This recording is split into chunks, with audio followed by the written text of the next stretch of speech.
Hey, Casella here. A quick plug before we get going. A Meal of Thorns and the Ancillary Review of Books are free and ad-free. They're labors of love, but they are labor. We'd love your support. If you can chip in a few bucks a month at our Patreon, that would be super helpful. But just spreading the word, leaving us a review or comment wherever you listen, that would be super cool too. Okay, on to the show.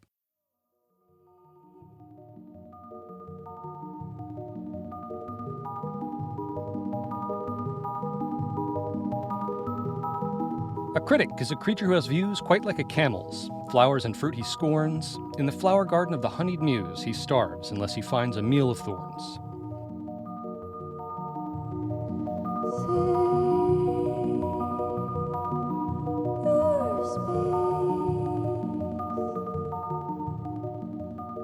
Hello and welcome to A Meal of Thorns, a critical book club from the Ancillary Review of Books.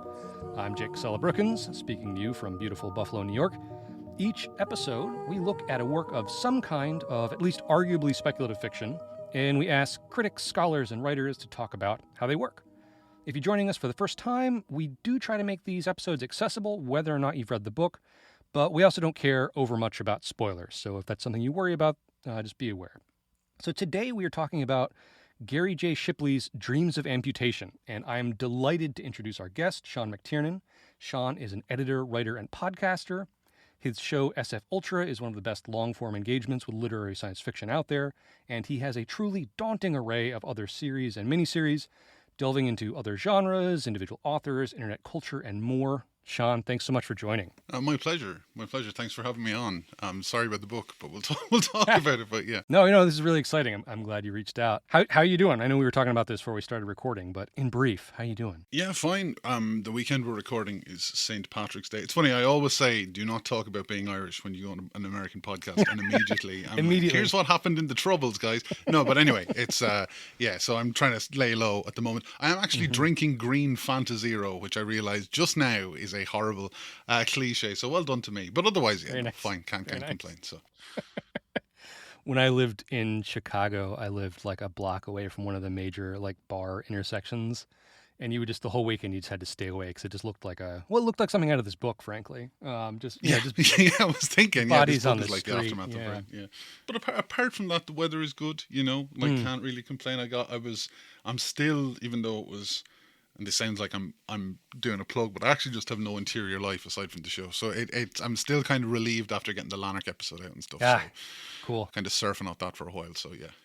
Yeah, I know I said online, but to say it on tape, I was really impressed with that. That was really fun to go through. Oh, thanks. Yeah, I mean, Lanark's is one of those books that's so big. It's also a book I don't hear enough people talking about. No. Just in the circles I run in. So it was really great to engage with it at that length. Yeah, it's one of those things where I knew it was the same, I think, as most people. I knew it was SF in some way, and I knew that it was kind of regarded as, like a classic by some people. But then in actual Glasgow, unsurprisingly, everybody's like, there seems to be a large community of people that are like, Lanark is the greatest, but it's there, like kind of Ulysses and stuff.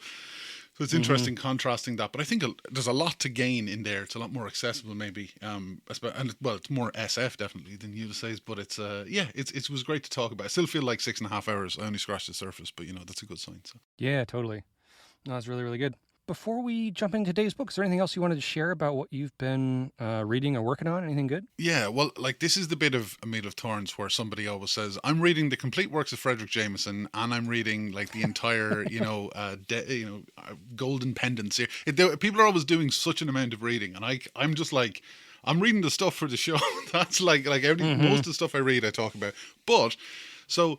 This is a bit convoluted, but I think it is technically still speculative. I'm still vaguely tapped in with comics, right? Like I've done comics criticism before, mainly tends to be kind of very art comic stuff, but I still, keep a toe in the horrible pool of comics. And there's a kind of an initiative to redo like Batman and Wonder Woman and a lot of different stuff. I think at the moment it's Absolute DC or something. So I was thinking about... Okay. And basically, Batman is like a big manga guy, more or less. Like he's just like a Dollarhyde. He's like 6'8" and stuff, and he's not rich. I don't know. Anyway, whatever. But because of that, I was thinking about other conceptions of heroes or whatever, and I ended up reading bits of, and I'm still reading Hellberta again. Have you ever heard of Hellberta? It was collected in, I think, 2015. It was like a 3-issue miniseries, like a like zine, basically, like small press comics or whatever, of this guy Michael Comue, I think his name is pronounced, and it's kind of like using the figure of Wolverine, not an official Wolverine comic, but using the figure of Wolverine to kind of examine.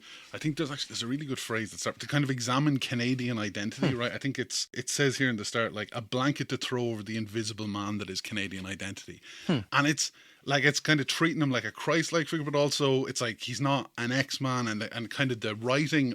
Covey explains at the start, like, that he wrote this after his marriage fell apart, and he fell in with like the kind of punk scene and protesters and stuff in Alberta and that kind of. So it's about like discovering Canadian identity and that kind of thing. And I think Stephen Harper, whatever's the bad guy in it, but there's like photo comics in it as well, which I'm a big sucker for. Fumetti, like, you know, Doomlord by Eagle is my dream like thing. I wish they'd reissue as like you know, photo comics. I'm really interested in how that works. So yeah, I was just reading that and it's great. I guarantee you, because I'm talking about it, I've just realized it's probably out of print. But if you've seen some images of it, it's always worth, I think, looking at unofficial reimaginings of heroes and stuff like that. You know, I'm always interested. Totally. So yeah, what about you? Are you reading anything interesting?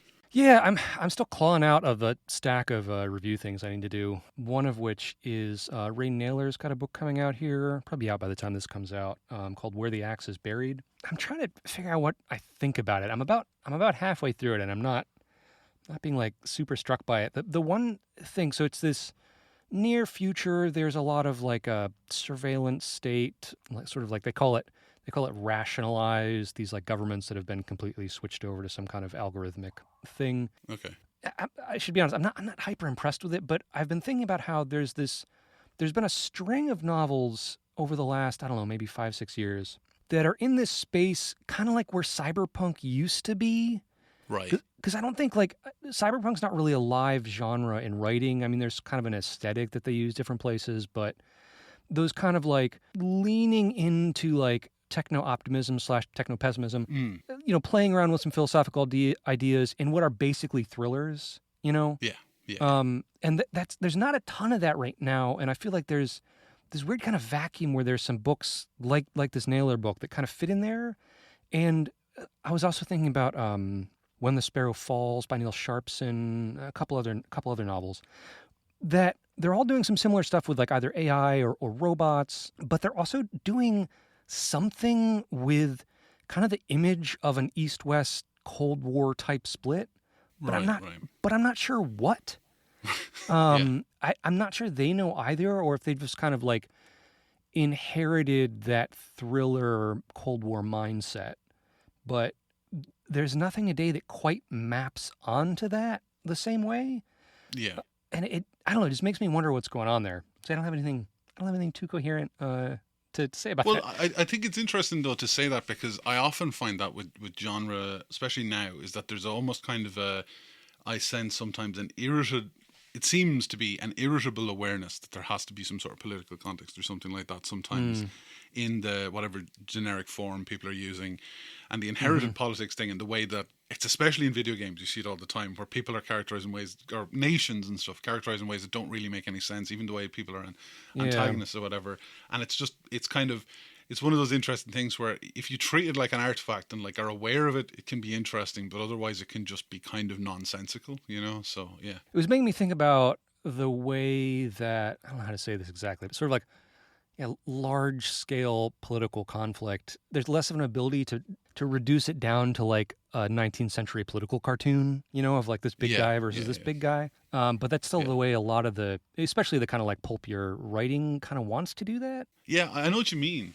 Yeah, because there's like, I'm a big proponent of the Michael Mann film Blackhat, which a lot of people don't like, but it's sort of diffuse in the way that you know, it's all about like hacking so something can be flooded somewhere else, so the prices of tin go down, you know. It's really and it gets criticized for that, but the reason it's like that is because that's sort of how everything works. It's kind of almost about how the geopolitical system at the moment produces an unsatisfying thriller, I tell myself. But so that I've definitely identified that before. So no, that tracks. I can see that there's a tradition of maybe a post-cyberpunk mainstream thriller that tries to. I'm even thinking of like the later Die Hards, or like what was that? What was that Gene Hackman? Enemy of the State, that kind of thing. Yeah, Enemy of the State. Exactly. Yeah.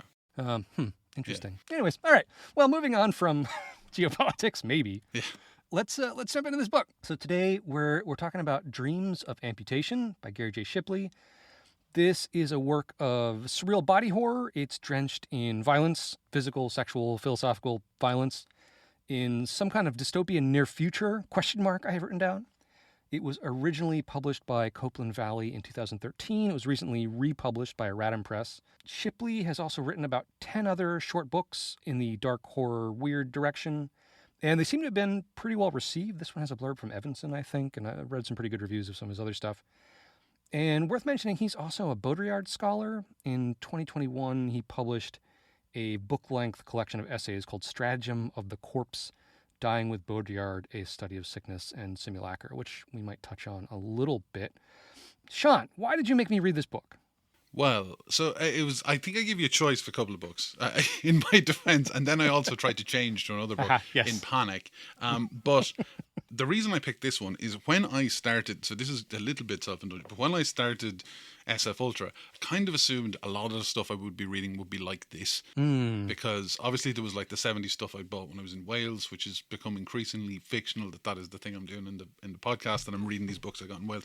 But I had some books like this that were more associated with transgressive writers, right? Like people who are doing stuff like kind of along the, not just horror, but stuff like Dennis Cooper. The shorthand for this is Dennis Cooper. This guy is one of the people that ends up in Dennis Cooper's ends of year lists and stuff like that, and is, I'd say, probably in the comment section. I'm not actually as tuned into it as I sound, even though it's one of the only writers I bring up usually.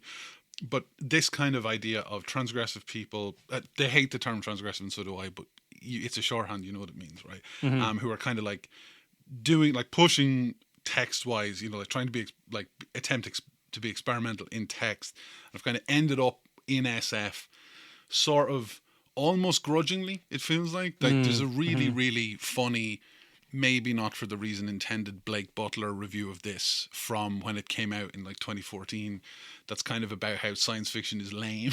and this book addresses, when I actually think this book has some of the classic SF problems of something you'd read in the 80s or 90s. But it's, you know, it's kind of like the genre is sort of, they're not steeped in, like, you know, all the what would you say, like the practices, and, you know, they don't know who Darko Suvin is or why, they don't care either, you know, like it's kind of like, it's sort of just a site for producing distressing imagery and violence and stuff like that, you know what I mean? So, and I have a fair few books, actually. It's funny, this, you had a narrow escape, because the other Gary J. Shipley book I have is, I think, 800 pages long. Okay. And yeah, but it has a very, it's called like necroplasm or something. And it has a really, really interesting formal, I always call it trick, and cryptoplasm. Cryptospasm is what it's called. People always get mad when I say call things tricks, but anyway. Try gimmick. Gimmick, yeah, people, yeah, they really love that. The novelty thing in it is a whole book happens, and then the book is printed again, but the certain words in the text are bolded. Oh my gosh! To make another edition, like an addition onto the story. But it's the entire text of the book again, and it's like the text is it's changed and like made larger and stuff, and spells out like a different story. This was actually written before this. You know, that feels like something that would be like a mature work. But as you said, like Shipley's done a lot of stuff relatively recently, as like all the way up along in the last like decade or so. I know, as well as the book you mentioned, I think he edited like a book about philosophy of serial killing, which might literally be the least interesting thing I could imagine. I fucking hate serial killer philosophy. Anyway, but I've done like 50 podcasts about why I don't like that. But anyway, yeah. So we escaped. I didn't subject you to that. But I've had these two books. I was like, Dreams of Amputation. It's not about a place, so I'm probably not going to cover it anytime soon. It seems like a very first year of SF Ultra book. So I wanted to know, because I didn't feel like you had reviewed a lot of books like that. You've done plenty of stuff that I would regard as, like, I know you reviewed a Manuela Draeger book, Laura Antoine Volodine or whatever book recently enough, but like it didn't seem like the kind of thing you would have read, and I wanted to see kind of selfishly what you thought of it, and how mad you'd get, but anyway, like, so I'd be interested to hear what you hear. Interesting, yeah. On that idea of the reprinting the books with the words bolded, I kind of like love and hate that so much at the same time. Yeah. I know like someday somebody's going to want to do a Danielewski book on here eventually, I know, and I'm gonna have to go through and find all the letters that are in blue that tell me to drink my Ovaltine or whatever. Like. Right. Well, it's kind of like Danielewski by way of print on demand means that stuff like this is much more possible. Like, I think the hidden innovation in a lot of the small print stuff in this vein, like that's doing well now outside of SF, maybe like BR Yeager, Apocalypse Party, that kind of thing, is the reliability of print on demand via Amazon and stuff like that, So I think doing a big massive thing like that is sort of, what's the other? There's one particular publisher does a lot of very experimental stuff, but also does it all print on demand, which I wouldn't associate with. Anyway, but so anyway, sorry, I cut you off. What No, that's good. What are you thinking? What did I think about this? Well, so it started off strong. I was really pulled into it right away, and that's when you had suggested talking about a Gray novel, which I am super into. But I had just read the first couple pages of this, and I was like, oh, let's check this out. Yeah. Actually, I have it written down. Just the very opening sentences. He wakes in a container, head like a sawn circuit, throat rattling like a battery cage, dot code report flashing tortured symbols from the wall. The amp's back. Which is just the beats of that are so classic cyberpunk kind of feeling that just pulled me right in. Pretty quickly, I was thrown by what's going on. And I should, I don't really do content warnings on the show, but I mean, listeners, if you haven't read this book yet, there's a ton of really, really, really intense graphic violence and sexual violence in here. And that doesn't bother me so much, but the density of it, I couldn't avoid the feeling of edgelord as I was reading this, especially because very little of it was set up in a way that hit. It was just kind of like, I don't know, you pick up a magazine, you open it, oh, it's torture porn. I didn't realize. Yeah. Without really setting much of it up. We can maybe talk about more what he's doing with that. On the kind of larger level, two kind of things. One is I had a hard time kind of turning off my reviewer brain about whether or not this works. Because a lot of it feels kind of just stitched together between these sort of kind of shocking imagery and then these kind of really interesting but very disconnected monologues and soliloquies and ideas.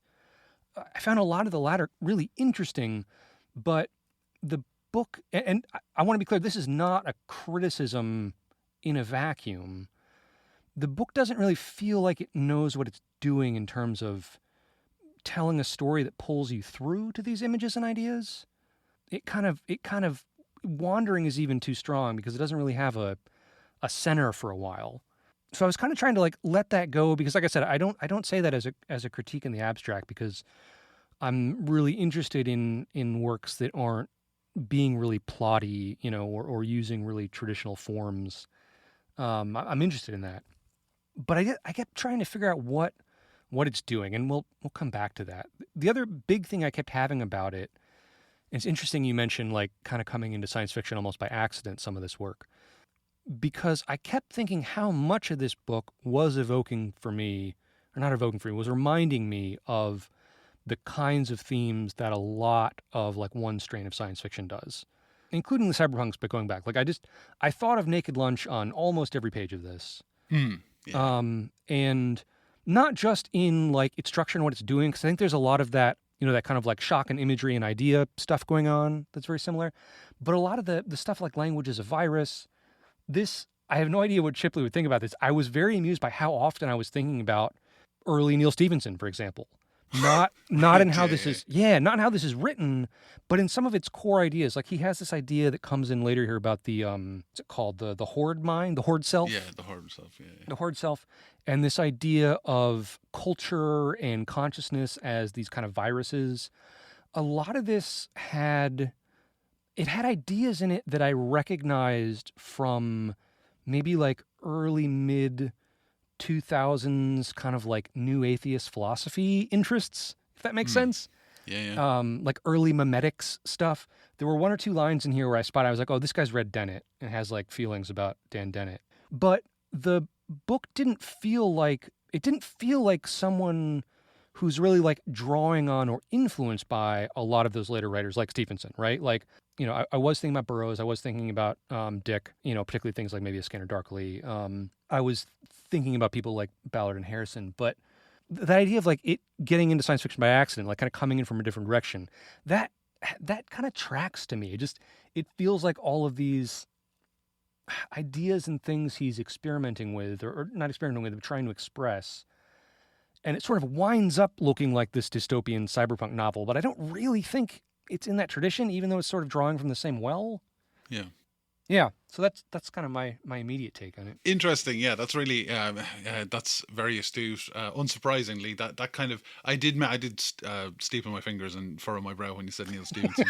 I don't like Neal Stephenson. Surprise! Yeah. I don't like Neal Stephenson, but I think you're right. I think like obviously, well, not obviously. So for the listener, I spent last year reading every M. John Harrison story and novel in chronological order. Maybe don't recommend doing that. It was very intense, but read a lot of his criticism. And something that came out a lot in the 90s is like he was always trying to write beyond science fiction or whatever. You know, there's a big concern for him, is like he was trapped by the genre. But he ended up in the 90s kind of writing for what was it? Was the London Review of Books maybe, or some big kind of mainstream-ish kind of lit-fic place.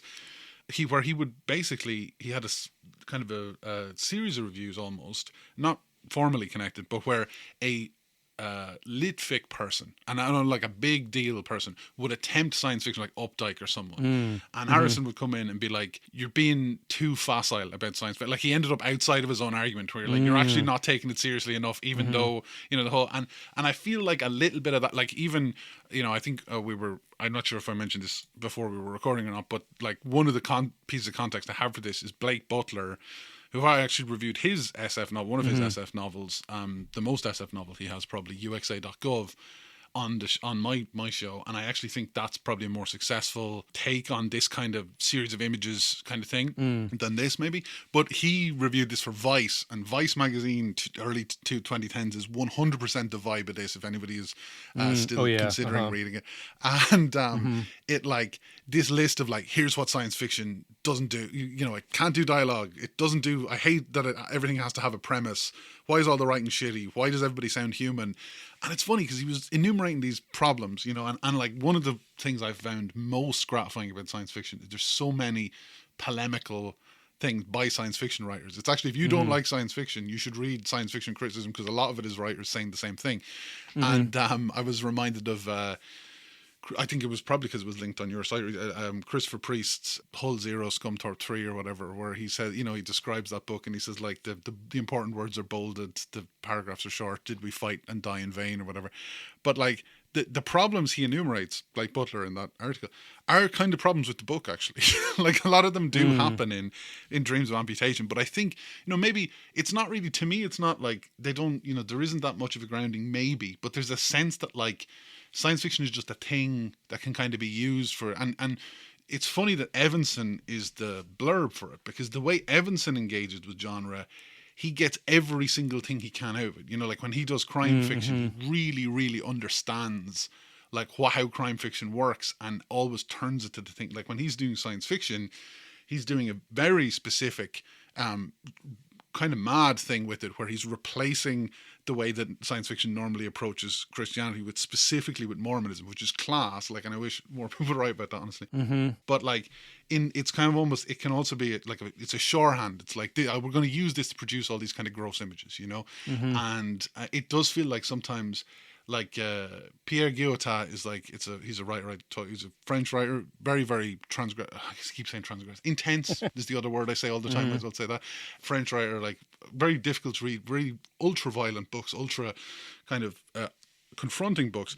But he had, being a dissenter in the Algerian War, and sometimes it feels like the people who are inspired by him kind of replace that experience with point and click video games of the 90s. And that's sort of what a little bit what it feels like is happening here. You know what I mean? So. Yeah, I was thinking about avoiding saying transgressive literature. One of the things this was reminding me a bit of the run-ins I've had with bizarro literature, which I've typically encountered in like, not even self-published, but like, you know, zines. Yeah. You know, and just kind of, I don't know, trying to pull something out of grotesque imagery and just sort of like enlarging it and diving into it enough that something happens. But I don't know what that something is. And that's the thing that was bugging me about this was not the Not the level of the violence and the imagery per se, maybe because I'm a horrible, jaded person. I don't know. But I don't because think so. I don't know.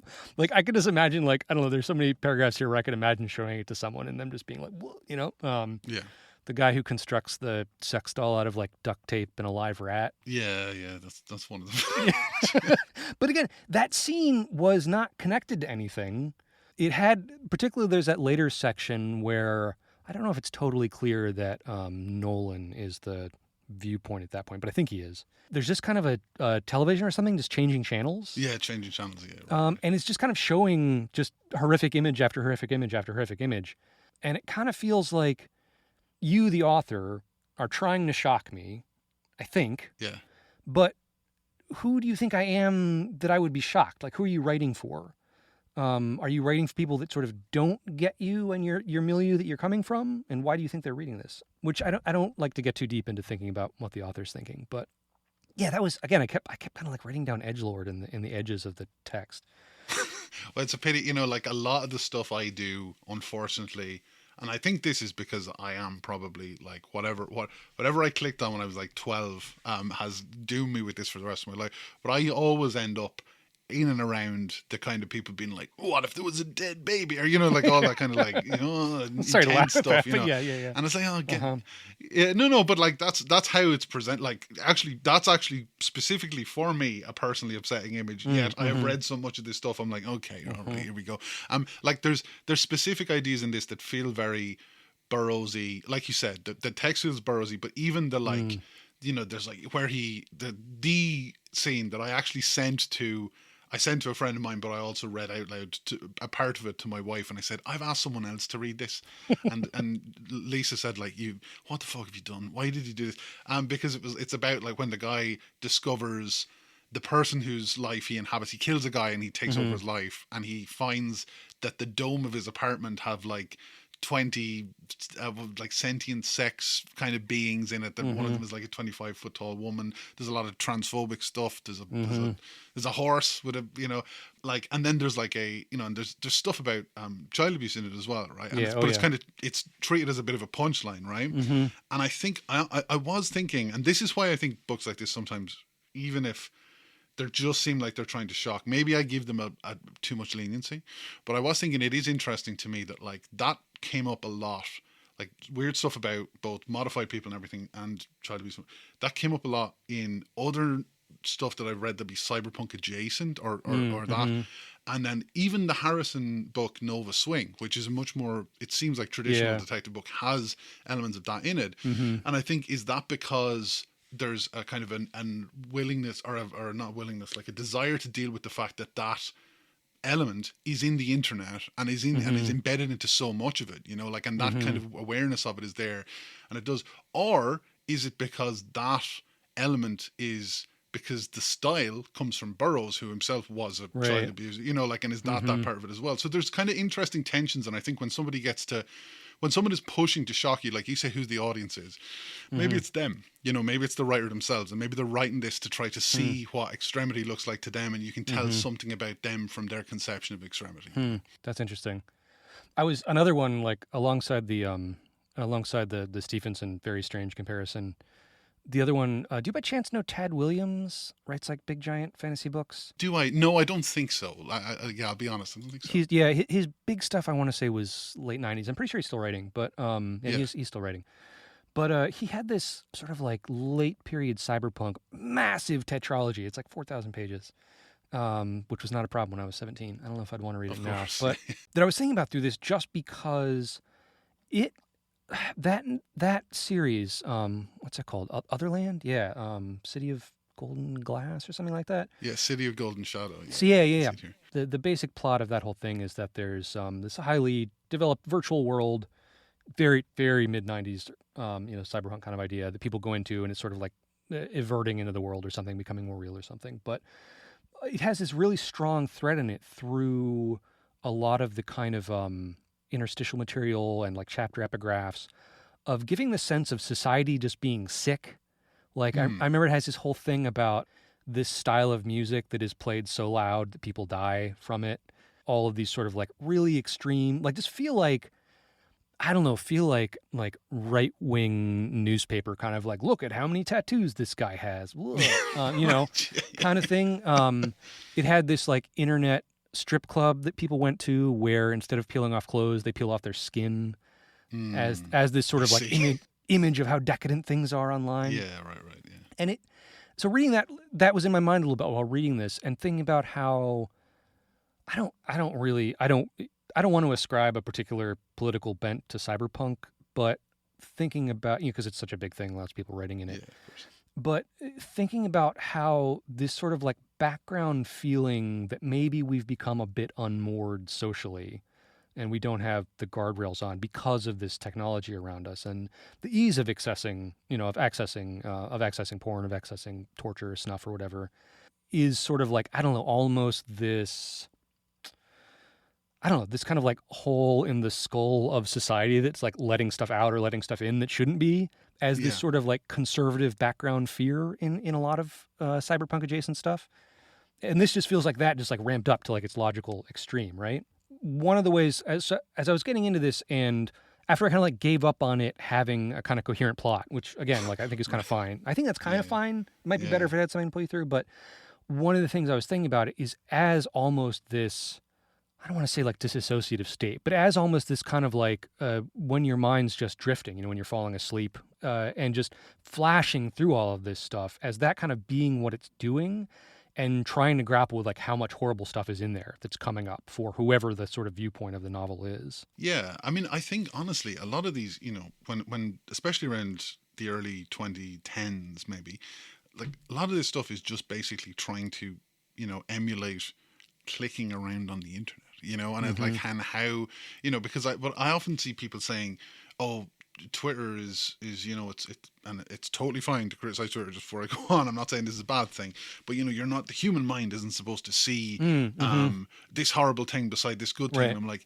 that's maybe that's true. Have you ever read a newspaper? Because they also have the same, like it's kind of, you can go back, but everybody thinks they're the first generation where people are frying the brand. And like, look, you can't argue with the fact that, it's had an effect. Everybody talks like that TikTok person on TikTok now or whatever, like there's a certain way people speak and everything.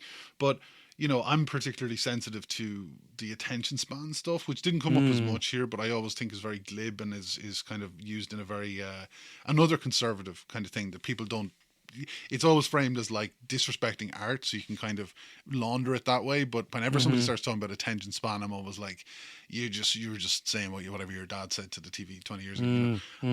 But yeah, I do understand what you mean about, and that's what I mean about when you see what people think is shocking. You can often see that, like, I mean, that's one of the things about horror that's so interesting is a lot of people that are involved in horror stuff on a kind of a, I don't want to say normal level, but like a regular, often think like, oh, because I like this, I'm alternative, when it's actually enforcing and quite conservative viewpoints, so much so that everybody clings to like the 2 or 3 famous readings that point that out to say like, actually we're all doing this on purpose, which is not the case, and it's less interesting to me, honestly, like when somebody sets out with something like that.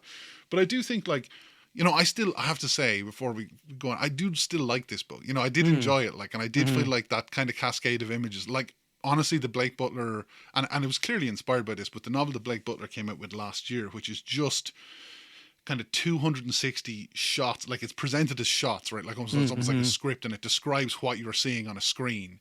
And I think like the ability to just go with that, because I think one of the problems with Dreams of Amputation is it feels like there's these speeches, that are kind of about the self and everything like that. There are these unconnected, really either grotesque or, whatever vignettes that are very Burroughsy or that kind of thing. And then they're welded to like the plot of like something in the Unreal 2 engine kind of, like a kind of where like people are, kicking down doors and going into stuff. And it's like, this is fine, but it's not really, I mean, look, Evenson, right? And I don't know, it's not, I keep being reminded of the thing you linked about blurbs as well, because obviously like Evenson's blurb is like the big thing with this, to me anyway. But he compares it to Derek Raymond. I don't know, have you ever read any Derek Raymond? No. He's a British crime writer. He's one of my favorite writers, actually. Okay. Which is another reason I picked the book up. And he is a fascinating guy. So name was Robin Cook. He wrote a few novels.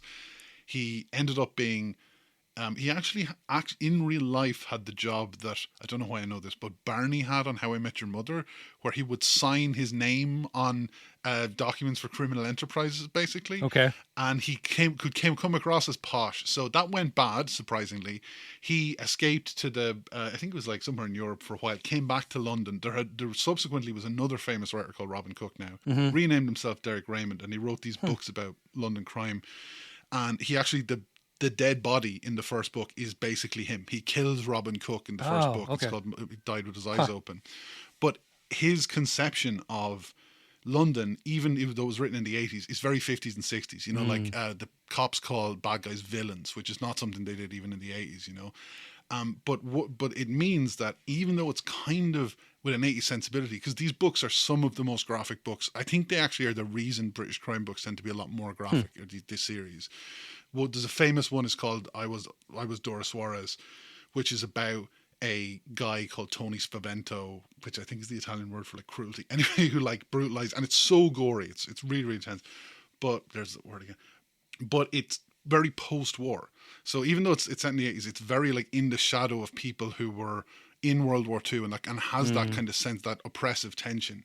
And I actually thought that like one of the strongest parts and the most Derek Raymond, because I was all set to be like, Brion Evenson is talking shit, but actually no, the sense of the fact that a lot of the technology and the society and everything, and even this big cognitive switch they talk about where all these soldiers were dialed into this thing, and they all have animal heads now, which comes up so rarely you forget everybody has animal heads and stuff. That's a very post-war, like living in a society shaped by a diseased post-war technology is a very Derek Raymond thing in a way, and it is the thing in this book. And so stuff like that I like pulling out and I think is good, but like I said, plot's very rarely something I worry about. Like, so I was totally fine with the fact that I was like, I don't know what's going on.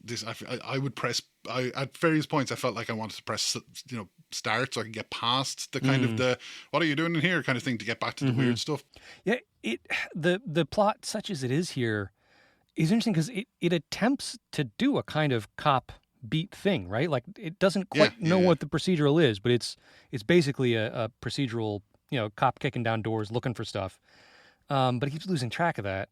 The thing I was missing is less plot and more the thing that science fiction as a tradition can do when it's doing well is give kind of space for these interesting, strange, weird ideas to kind of take shape and take form. And that's what I was missing here. Because, there's things like the animal heads, the whole idea of amputation in the amps. There's very little actually said about it here. It doesn't really have room to breathe. And that's what I was kind of bemoaning more than the coherent plot, just because I wanted to know more. There are glimpses of it, and the wartime stuff especially. There's that one kind of flashback sequence when he's fighting what are they called? Schismatists? Is that what they're called? Yes, yeah. Who all like talk in this very strange, stilted kind of interesting way. And to me, that was the most kind of well done bit of science fiction in terms of like, without telling you everything that's going on, sort of setting up a coherent scene, letting you get a sense of what's going on. There's some strange things happening. But there are all these other things I wanted to know more about, and I don't. Which is okay, but I would love to know more about what it's doing with amputation as a theme. I was trying to figure out what it's thinking about the Horde self and the idea of consciousness as a parasite. A lot of do you know Metzinger, Thomas Metzinger? Yeah, a little bit. Yeah, a lot of very like ego tunnel ideas in here of like the self being an illusion (parentheses negative close parentheses). But yeah, I wanted to know more about that. I'm not sure what it was doing. Just to kind of keep throwing names at the wall, which is not my favorite version of engagement, but I do it a lot. Do you know Bernard Wolfe's Limbo by chance? I don't think so, do I? I don't know. I want to say that Ballard has cited it as an influence. It's not great, but it's this for the time it was written, like near future, where society is like crumbling apart. It has a lot of very Brave New World kind of fears, like oh no sexuality kind of fears. But in it, there's this movement of people cutting off all their own limbs to basically achieve nirvana, to escape the claims that society makes on you when your labor and your motion, you cut off all your limbs, and it's this sort of like virtuous, saintly thing. Right. Yeah. And that that felt like there were some resonances here. So I just had it kind of going through my mind, and That's really, yeah. That's really interesting because, like, first of all, the blurb on that novel says more satisfying than Orwell's 1984 or Mr. Huxley's Brave New World. okay. I would happily read a thesis on why Huxley got Mr. and Orwell didn't. But anyway, I like you know what, and I don't mean I sound like the man with one factor, but the Evenson blurb again, right? So Brion Evenson, I don't know how much of his work you've read or not read, but Little tiny bit, yeah. well, he's got this novel that I always talk about called Last Days. Really, really lame name for a novel, I have to say. It always annoys me because the novella it's an extension of is called The Brotherhood of Mutilation. And it is The Brotherhood of Mutilation, the novella, is probably my favorite like piece of written fiction, maybe. Okay. And it's about a detective that loses his arm and that happens before and is kidnapped by these guys because they have a cult based on mutilation, and the more limbs you remove, the higher up you get in the cult, right? The more fingers, the more limbs and stuff, right? And someone has killed the guy in charge. Now, to kill the guy in charge, you obviously have to be one of the senior people. So the guy who is kind of located to this cult has to interview the senior people. The only way he can see them is to advance in the cult, which means to solve the crime, he has to start removing limbs and stuff like that. And the way it's written is fantastic. I actually think it's like Evenson has written a couple of novels and mainly short stories, but he's kind of, as I said, more overt SF stuff. But that idea of really explores that one amputation thing, you know, like and there's a scene when you were talking about that series with the strip club where somebody takes off skin, you know, like the Robbie Williams video or whatever. But there's actually a scene in a strip club, but it's not presented as like, oh, this is, you know, this has the one idea and this is it, but it's in this community, what would that look like kind of thing. And it's really, really disquieting and kind of makes you question stuff about yourself as well. And I think him exploring that one idea is the thing that, like, to give, like, it's funny to read that Blake Buckler review, which again, Shipley's not responsible for, but to kind of say, oh, you can't just, you know, explore one idea for 500 pages. That's kind of what's good about science fiction sometimes, to have all the implications of one idea and to just keep throwing them out and throwing, like, them becoming this, like, kind of, I mean, you know, on a sentence level and in terms of the imagery, it's a lot of powerful stuff, but maybe it diminishes, it doesn't go with stuff it could, you know, it kind of, and it ends up being more conventional than I think it kind of assumes it would be when you start out. So that idea of the Evenson, that's connecting back around for me with this, of how one of the things about cyberpunk, you know, I'm thinking Gibson, Sterling, you know, the kind of know, core group, is that disdain for the meat. Yes. That most of them pass it off fairly quickly, right? It's like a fairly like you meet people who have modified themselves and things like that, but it's not, they don't really dwell on it very much in the book. And typically the typically male protagonists of those books, if they have modifications, they're fairly invisible, like internal modifications, you know? Yeah. But that idea of sort of somehow ascending to a more pure level of, you know, pure thought that can be represented in virtuality is in there. And I'm putting that alongside this idea of getting to what's real by cutting away what's not. That is in here, and I think is in various strains of horror, right? Is this right, this idea that, like, you know, the you that is out in society is kind of less real than you naked. The naked you is less real you than you without your skin on, you know, and so on, you know, down to the skeleton, down to the invisible soul, that's the more real thing to get away from all that fake, external, weird, gross, bubbly stuff. And that feels like that's maybe part of this. Maybe, I'm not sure. Yeah.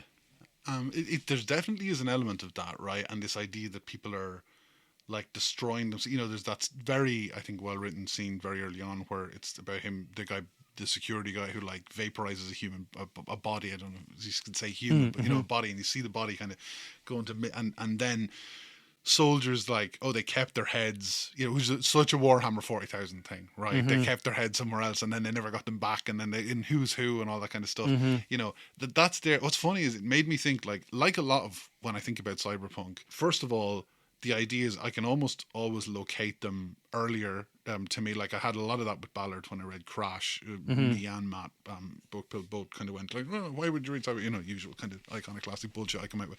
But even before that, there's this story called Donovan's Brain, which was like adapted into a radio play in a film, but it's like a guy keeps a brain alive from a character as an experiment, and then the brain is really mad and it has no body or anything, so it just figures out how to like drive him insane. It's almost exactly like some of the stuff that they end up talking about later on in Cyberpunk. But I think, like we talked about, when you kind of adapt, like, okay, that the kind of edgelord, I will accept the term in this case, kind of way to do is to do this cyberpunk thing, this gritty future and all this kind of thing. But by adapting some stuff unquestionably, it kind of sounds like you're like complaining about people who get plastic surgery, which is a really inane, like, newspaper columnist thing to do. And it ends up like some cyberpunk stuff ends up like that. It's like, what do you mean people are getting, laser eye surgery? Like it kind of feels like that sometimes. Like, oh, shut up, And I think there's a bit of an, but it's kind of like, what does it mean that you can get that? Who are you if you don't have this thing? And what does a physical plan? It's like the ultra abstraction of how the internet works as well, and but it's that acceleration started before the internet, and I think it's probably on purpose that it's never really evoked here as much as it is other places. So yeah, interesting. I think I need a drink of water. Let's take this for a quick break. I'll be back in just like 2 minutes.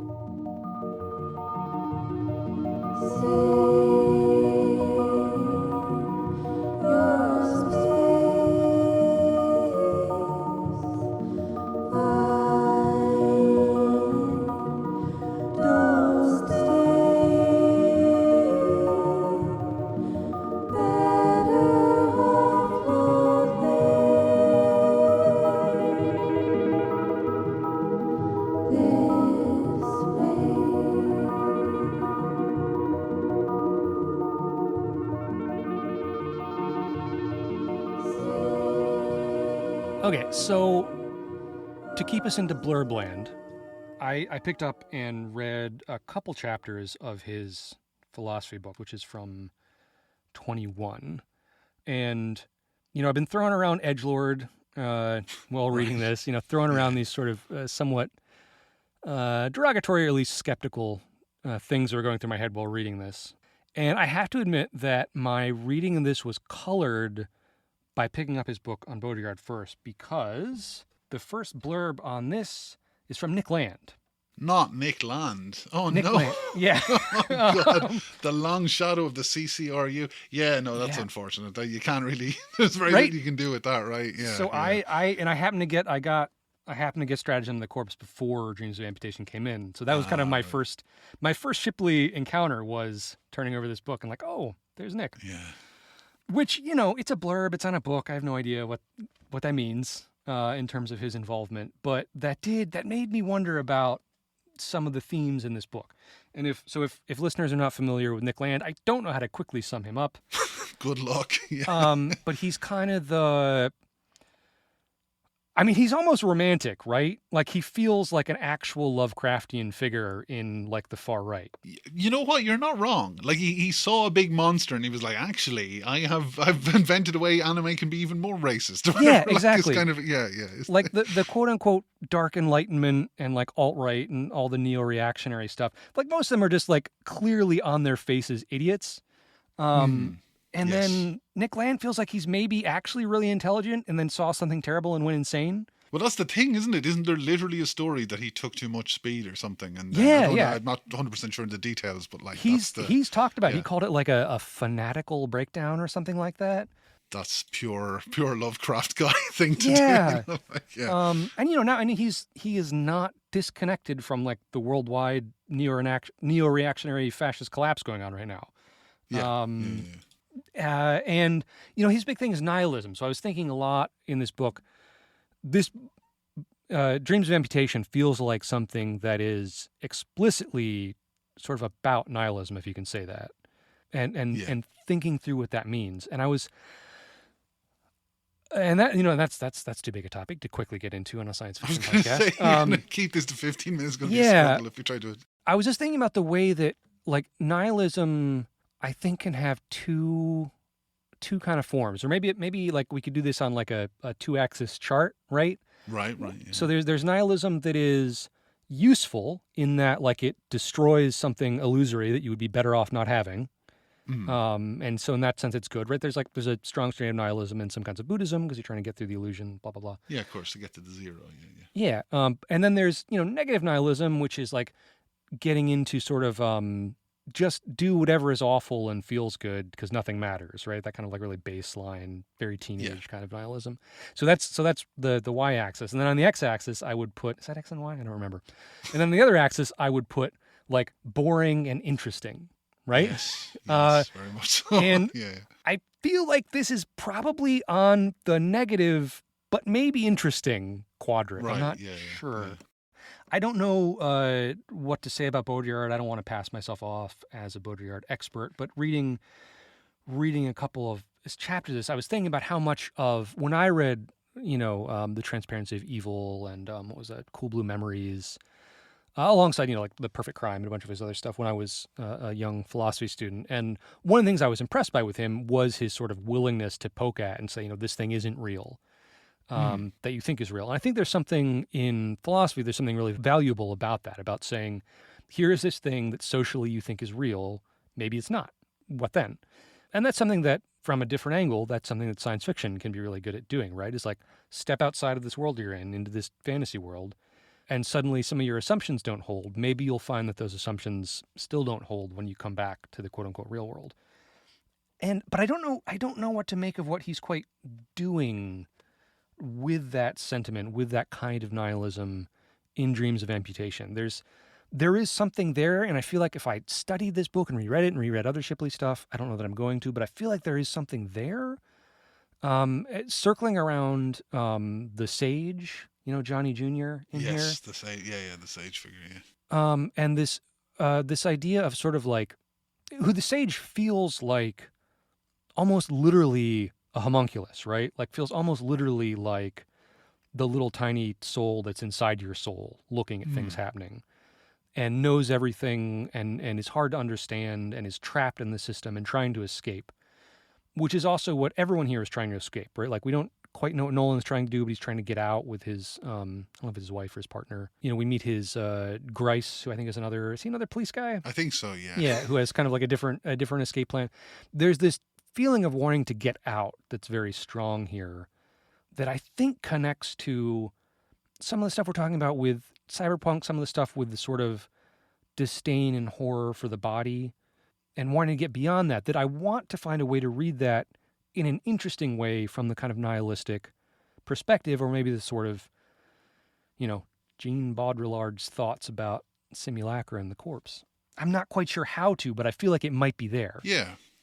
I think so. I think it's like that whole, obviously the application of nihilism and stuff like that. It's funny mentioning Nick Land, which is it's a real time limit bomb you've put in there, because I think a lot about that, because the CCRU stuff, which is the Cybernetic Research Unit, which was this unit in like a university that like a bunch of weirdos basically who did this but I think the shadow cast by that, because they were mad into cyberpunk but also Gothic philosophy and and it often, I think, maybe not often, but it does surprise people sometimes when you hear that like it wasn't just like Nick, it's like Mark Fisher and Kodwu Eshun and people that people actually, and Code 9 is, I think Code 9 is actually the dubstep producer, is a very instructive addition to that, or like member of that thing, because I often feel like the theory fiction, all that kind of stuff, which is really big in the space that Shipley is in, right? Like, and that kind of, and it's sometimes I feel like it is an interesting texture, and people are treating it as like a way of explicating an idea that is less interesting than the texture, like, because when you're listening to Code 9 or whatever, and you can kind of, there is that sense like dubstep. I insert 25-minute speech from me about hauntology or whatever here. We don't have time for, but like, that's cool. Mark Fisher, some of the steady stuff he said, good. Some of the other stuff, Vampire's Castle. As it's interesting, and I think sometimes, I've been talking about this weirdly in relation to Andrea Dworkin, who has nothing to do with any of the thinkers, but just like the fact that I think almost, had she been a novelist, not somebody who wrote the theories that she did, because there's a lot of obviously controversy about them. She's been revived now, and there's elements of transphobia in her work and everything. Right. But I think like sometimes the texture of that can be extrapolated too far almost, like like, and I feel like sometimes that's happening, and especially with this kind of the theory fiction kind of stuff, right? Because I read something and it's like, wow, you're maybe your thesis is not very convincing, but if you just wanted to put images together, which was very much the Burroughs, and like obviously there's more to it, and I know who Brion Gysin is and all that shit, but like that's the focus, is the images, and that's the but there's a lot of, I think, to approach genre in this kind of glib way, like we were talking about, right, where it's like, I can do whatever with this, and I was kind of saying, well, it's almost like people want to write in a certain style, but they don't want the hard real life thing, like say whether it's Pierre Guyotat and the Algerian War being a dissident, or it's Burroughs shooting his wife and getting away with it because he's a rich guy, and then feeling a bit weird about that, as he probably should. He definitely should. Just there's no dare there sometimes, so it's like, and I'm not saying I don't know anything about Shipley's life, and he has left kind of intentionally done that, but it sometimes feels like that. Like even the assumptions, I was thinking about how one of the things in cyberpunk that people inherit that I don't think they examine how potentially harmful it can be is, like, to how they're telling the story, is people are designed to do a certain thing, and this happens a lot in this book, right? There's like a character who's is a sex worker bot who like is impregnated and then dies immediately on giving birth to it, and that's like, oh, that shows you how they're designing people. But it also means you don't have to do anything else with that character, because that character has been programmed at a cellular level to do that. So it almost lets people away with being pretty misogynistic, or lets a writer get away with that kind of stuff, and that to inject me to kind of take that as rote can actually be a pretty terrible thing to leave unexamined. So I feel like, sometimes it can be a more useful texture, but some of the stuff it leaves there is not great. So that's interesting. Just thinking about that. So two kind of separate thoughts. One being that I feel like that mistaking an aesthetic for a theory is something that is endemic, not just to science fiction, but certainly in science fiction. There's a lot of that. Well, it's a big science fiction thing. Yeah. Trying to pull out, even when it's negative, like, I don't know, I hope for your sake you've not been following all the flap about quote-unquote cozy fantasy, cozy science fiction. I mean, I know people are mad at it. That's about the they're mad at it, and then you ask them to name something, and there's like one book. Yeah. And you can kind of see something. Legends and Lattes. Legends and Lattes, that's the one.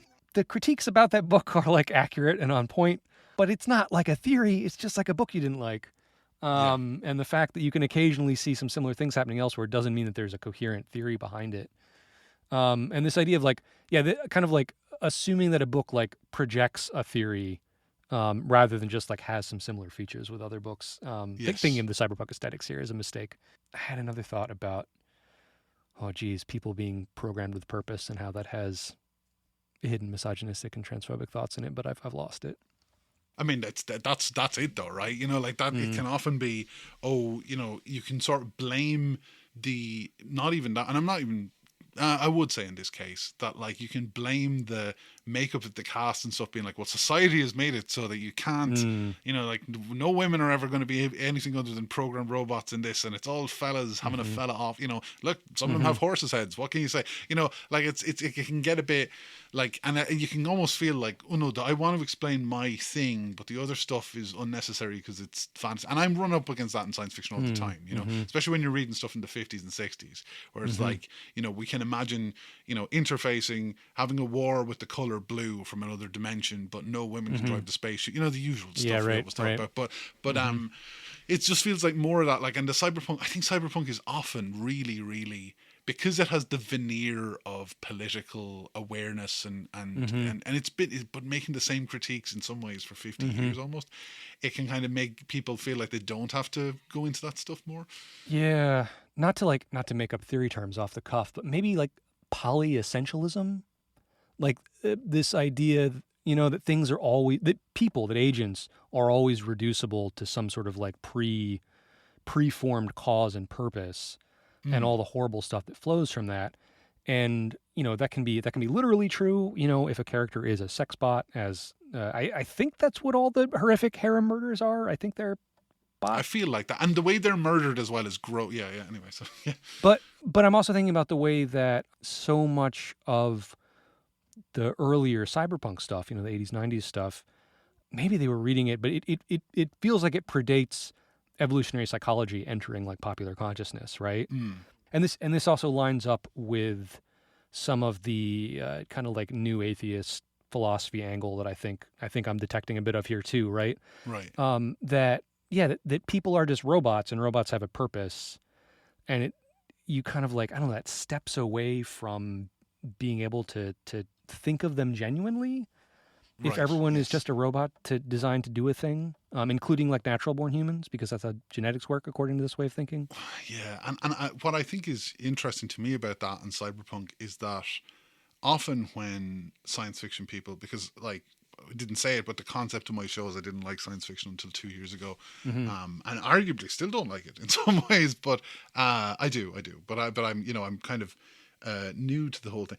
Is I'm always interested in how little or how not little, but how kind of surface the understanding of crime fiction is often when I read criticism, because crime fiction is the basis for so much of this. Yeah. And like even that idea of identifying people by their job, like yes, that is a cyberpunk thing, but almost all of cyberpunk is an acceleration of crime fiction stuff, right? Yeah, right. So like, you take like the Walter Hill movie, The Driver. Everyone is just, their character names are all just their job. There's like the fence, the driver, like in that, and that way that everybody is not just defined by their role, but they're a verb, like they do the thing and that's it. And, right. and that comes from, and that's almost like a very post-war fiction thing as well, that kind of thing.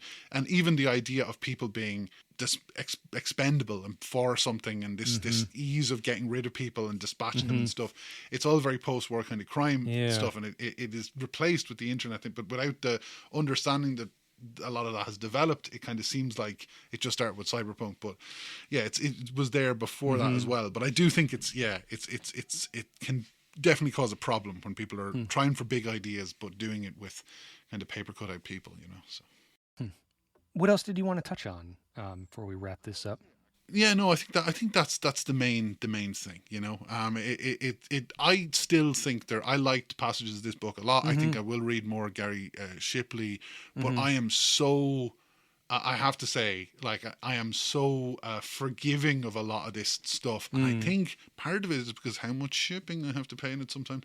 But like, I'm so forgiving of a lot of this, the kind of this, I've been reading these kind of Dennis Cooper adjacent kind of really intense stuff for years and years. And, so I'm willing to give it a big chance. But I think there's better Shipley out there for me anyway. But I did like this. But I do think, if anything in this conversation has made people go, oh, I don't read, it's definitely not for you. Like if you've had pause for, if like the sentence, the stolen baby has already imploded. If you're like mad or annoyed at that, do not read this book. It's in there. But that, so that's, Yeah, this was interesting. I started this podcast because I wanted to dive into stuff I knew and stuff I didn't know, and encounter stuff that's challenging and different. And this was interesting.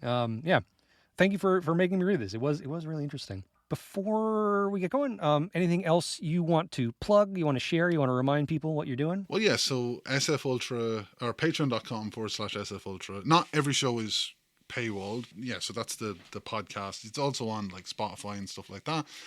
Because I'm terrible at marketing and branding and everything, I'm doing a series at the moment called Deep Territory. So actually, if you listen to it, it'll be some of the series on Deep Territory, and that's about like writing in place. And I'm talking about Brion Catling and J.G. Ballard, and a lot of it is influenced by Ian Sinclair. So if you want to check that out there, it's just me.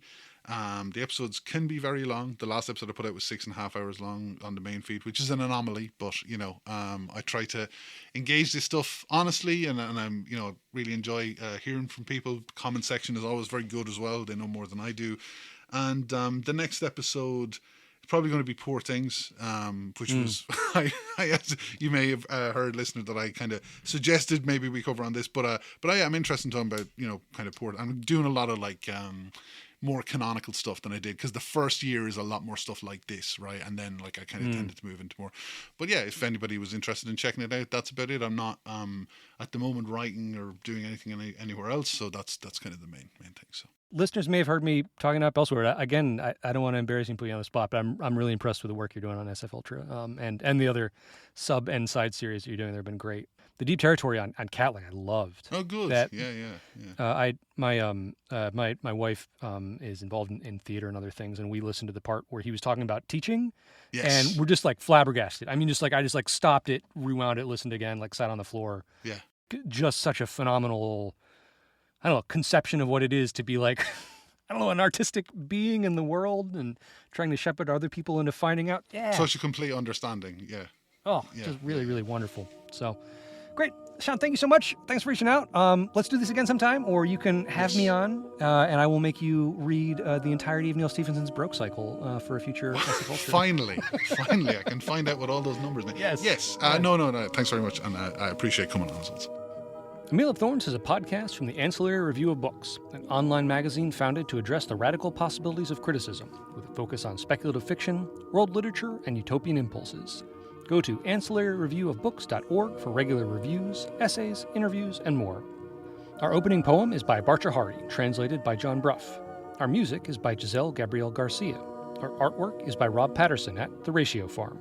Thanks to our transcriber, Kate Dollarhyde. If you'd like to support the podcast and the Ancillary Review of Books, that is very cool of you. Go to patreon.com/ancillary-review to become a backer. Come hang out with us on Discord. If you heard us talk about a book and you want to buy that book, check out our show notes for a bookshop link. We get a cut. Finally, you know the drill. Leaving a review or a rating really helps wherever you listen to us. Sharing our posts on your favorite social media really helps. Telling someone out on the street that you should check us out. I don't know if that'll help or not. It might if they like speculative fiction. Questions, suggestions, pedantic notes about things we got wrong? Drop us an email at mealofthorns@gmail.com. Our spring and summer schedule is looking fantastic. Next episode, I'm talking to Dr. Maya Gillidy about Michael Zapata's The Lost Book of Adana Moreau. After that, we're doing a Hugo List special episode with Rosanna Pendlebury. Then more scholarly goodness as Dr. Andre M. Carrington joins to discuss Nnedi Okorafor's latest novel, Death of the Author. We're going to have some con episode experiments interspersed with regular book club episodes. Check out our website if you want to read ahead. All right, I'm out. Stay critical out there.